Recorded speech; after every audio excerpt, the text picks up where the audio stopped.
Hello, dear friends watching this. I'm Betty, 72 years young, and today I'm opening my heart to share the most gut-wrenching chapter of my life. Picture finding out your husband and your own grandmother were betraying you, right in your own home. Sounds like something from a daytime drama, doesn't it? But this was my truth at 35. If you're moved by this story, please give it a thumbs up, subscribe to my channel, and tap that notification bell to stay connected. Drop a comment below to let me know where you're tuning in from. I love hearing how far my stories travel. Let's step back to 1965. I was 25, working as a seamstress in a cozy Philadelphia shop, living with my parents in a modest suburban two-story. Life was simple, joyful. Then Howard walked into my world, needing a suit tailored for his brother's wedding. He was tall, sturdy, with a grin that could brighten the darkest day. Sparks flew instantly, like something out of an old romance novel. Howard ran his own mechanic shop, respected by everyone. We started dating that December, and by July 1967, we tied the knot at St. Joseph's Church. I wore a gown I crafted myself, adorned with lace I'd saved for years, dreaming of that moment. Our early marriage meant squeezing into my parents' home, but we were saving for our own place. My dad, Joseph, and mom, Emily, loved Howard. He's a keeper, Betty, Dad would say. He's going places. Then, in March 1968, tragedy struck. My parents headed to the Jersey Shore for a weekend with cousins. On their drive home, a truck veered into their lane. The crash was devastating. No one survived. Losing them shattered me. As an only child, I felt utterly alone. Except for Grandma Gertrude, my mom's mother, then 83 and living in a nearby care home. With Howard's support, we brought her to live with us in the house I inherited. It felt like a chance to rebuild our family. I kept sewing, Howard's shop thrived, and we found comfort in routine. In 1970, after years of hoping, I got pregnant. The joy was overwhelming. Howard dreamed of a son, and when Kevin arrived on October 23, 1970, with his dad's eyes and my nose, Howard beamed with pride. The birth was grueling. 20 hours of labor, complications, and a doctor's warning I couldn't have more children. It stung, but Kevin, our precious boy, was enough. Grandma Gertrude, spry for 85, pitched in, sweeping the kitchen or cradling Kevin. Her stories about mom's childhood kept our family's past alive. Howard was always kind to her, patient with her repeated tales or misplaced items. "She's your mom's mom," he'd say. "We've got to look after her." Those early years with Kevin were golden. He was a bright, happy toddler, walking at 10 months, though slow to talk. By age 2, in 1972, he babbled just a few words, Mama, Dada, Grandma, but his gestures spoke volumes. Around then, I noticed Howard acting off. He'd come home early when I was out shopping or visiting friends, suddenly fussy about his appearance, showering before dinner. Grandma seemed quieter, avoiding my gaze. Sometimes I'd catch them chatting, only for them to fall silent when I appeared. "Just talking about Kevin," Howard would say. I brushed it off. How could I doubt the two people I trusted most? But truth has a way of surfacing. One cloudy Tuesday in November 1972, Kevin had a mild fever, so I stayed home from work. After lunch, Howard called, asking for a document from our bedroom for his shop. Odd, but I agreed. I gave Kevin medicine, and waited for him to nap, and asked our neighbor, Mrs. Kathy, to watch him. Halfway to the bus stop, a strange feeling hit. What if Kevin woke up scared? I turned back, entered quietly, and noticed an eerie silence. Where was Mrs. Kathy? Then I heard sounds from Grandma's room, sounds that didn't belong. Heart pounding. I crept closer. Her door was ajar. What I saw stopped my world. Howard and my 87-year-old grandmother together in her bed. My husband and my grandmother. I froze, speechless as the betrayal sank in. All I could manage was a single word: why? Howard stepped toward me, but I recoiled. "Don't touch me!" I shouted. "Never again." A faint whimper broke through the chaos. "Kevin." My heart sank. Oh God, Kevin. Our yelling had woken him. "Where's Mrs. Kathy?" I demanded, brushing away tears. "She was supposed to watch him." Howard's head hung low. I sent her home when you left, he mumbled. Said I'd look after Kevin myself. It hit me like a slap. He'd planned it. Lied about needing that document to get me out. To be alone with my grandmother. My 2-year-old was in the house while I rushed to the hallway. There was Kevin, clutching his teddy bear, tears streaking his face, standing at his bedroom door. He looked so small, so lost. "Mummy's here, sweetheart," I whispered, scooping him up, holding him tight as if he might slip away. Then he pointed to Grandma's room, his little voice trembling. "Daddy, Grandma, no." He clapped his hands together, a gesture that chilled me. This wasn't the first time he'd seen them. I turned to Howard, now dressed, lingering in Grandma's doorway. "He's seen you before, hasn't he?" My voice shook with rage. "I don't know what you mean," Howard stammered. "He's just a kid, barely talks." But Kevin kept saying, "Daddy, Grandma." "No," repeating that clap. "Kids don't invent things like that." The pieces fell into place. Kevin's unexplained tears when left with them. His reluctance to sit on their laps. My innocent boy had seen something no child should, something he sensed was wrong. In that moment, my pain turned to steel. They hadn't just betrayed me, they'd hurt my son, tainted his trust in those meant to protect him. "You have 1 hour to pack and get out of my house," I said, my voice steady despite the storm inside. Howard blinked, stunned. "Betty, let's talk. We can fix this." "There's nothing to fix," I snapped. "This house is mine from my parents. 1 hour, or I call the police." Grandma Gertrude, finally out of bed, protested. "You can't throw me out. I'm your grandmother, your only family." I looked at her. This 87-year-old woman I'd cared for, welcomed into my home, and felt disgust mixed with pity. "You're not my family anymore," I said calmly. "My family is Kevin." I took him to my room. Our room now, without Howard. I shut the door, rocking him until he drifted off. Muffled sounds of packing and hushed arguments filtered through, but they felt distant, like a fading nightmare. When Kevin was asleep, I stepped out. Howard stood in the living room, 2 suitcases packed. Grandma Gertrude sat in the armchair, a small bag beside her, looking frail again. "Where's she going?" I asked Howard, avoiding her gaze. "I don't know," he said. "Maybe a nursing home." I decided to call Aunt Janet, my great aunt in Allentown, Grandma's sister. They barely spoke, but she was my only option. On the phone, I kept it brief, asking her to take Grandma Gertrude. She grumbled but agreed. "I'll put her on tomorrow's train," I said. "Can someone meet her at the station?" We sorted it out. That night, Grandma would sleep on the couch. Howard could fend for himself.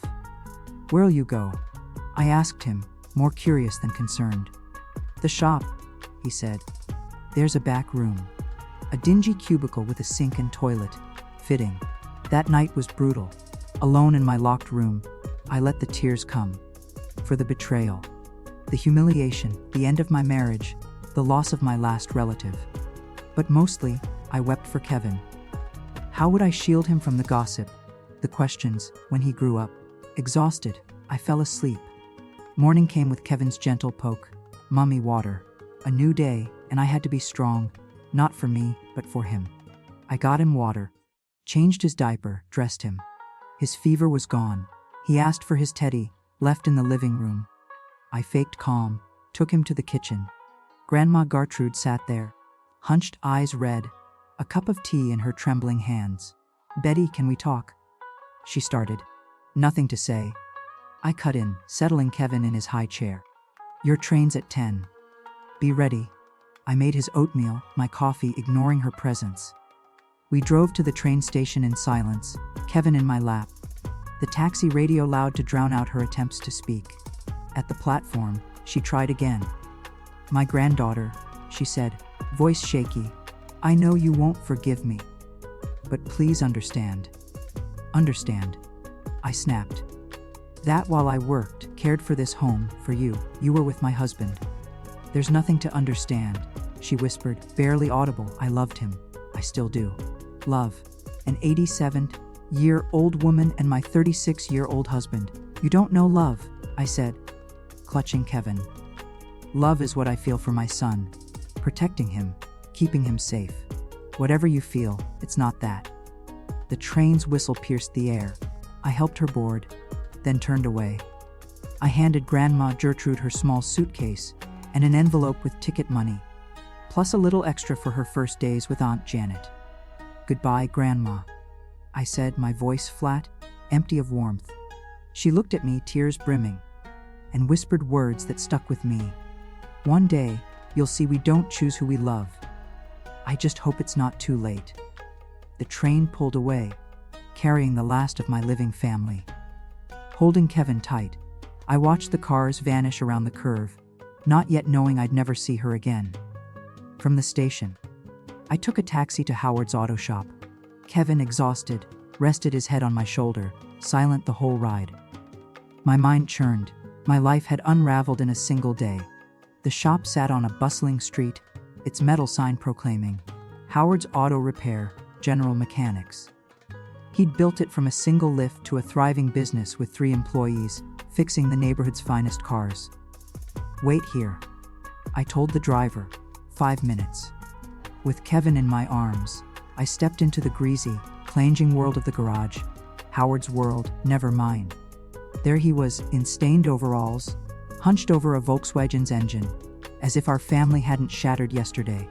Howard, I called, my voice steady, surprising me. He spun around, startled, wiping his hands on a rag. Betty, what are you doing here?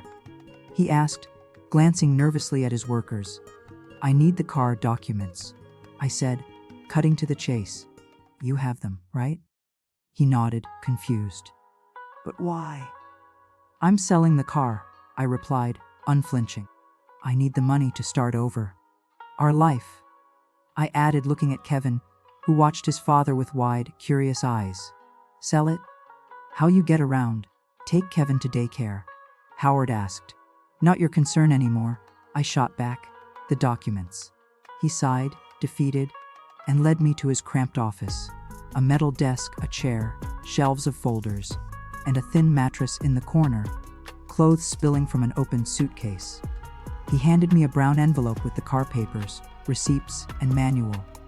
I tucked it into my purse, ready to leave, when he grabbed my arm.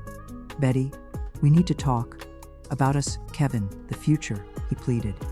I stared at his hand, then his face, once so dear, now a mask of deceit. Don't touch me, I said, pulling free. Never again. Please, he begged. It was a mistake, madness.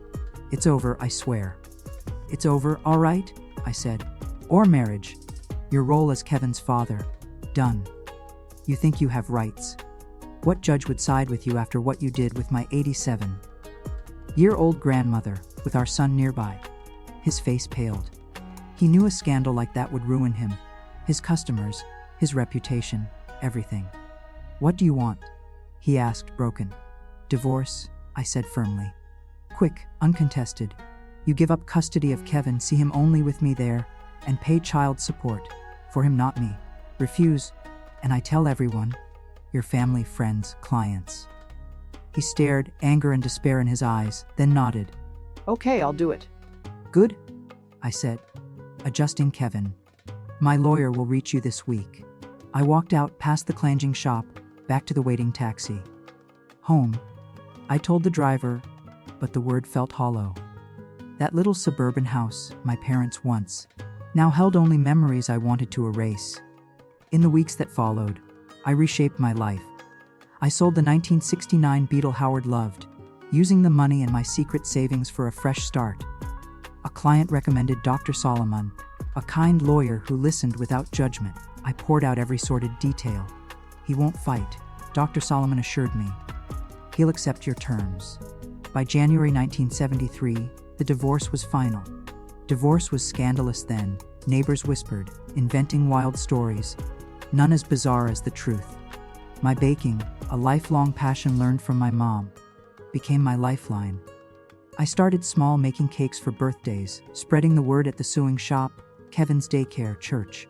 Orders poured in. Then, Mrs. Theodora, a wealthy client, tasted my cake at a party and hired me for her granddaughter's sweet 16. 200 guests at the country club.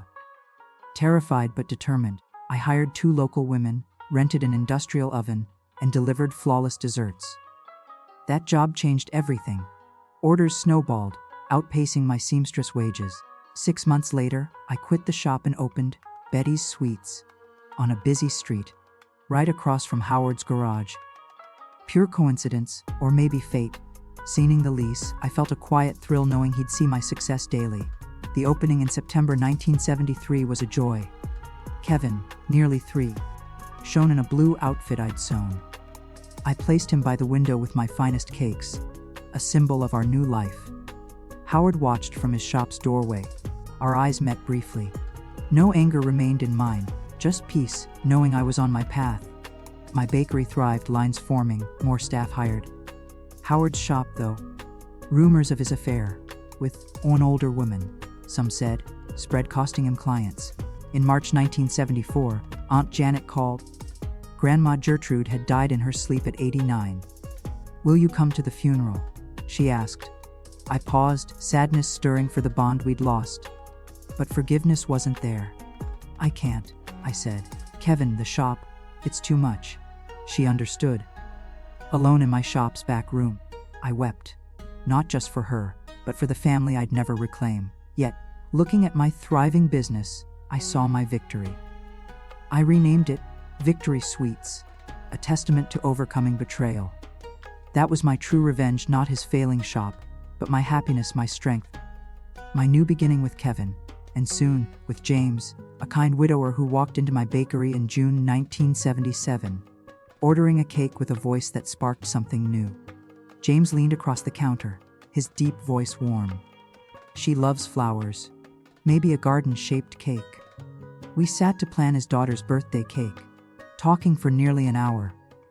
At 52, James had graying hair, work-roughened hands from years crafting furniture, and kind brown eyes that softened with his rare, radiant smile. He shared stories of his daughter, his nerves about the party. His late wife, lost to cancer 3 years prior, had always handled such things. He spoke of his grown children, his grandkids, his carpentry shop. "And you?" he asked gently. "Do you have a family?" "Just my son," I said, showing him Kevin's photo on the counter. "He's 7.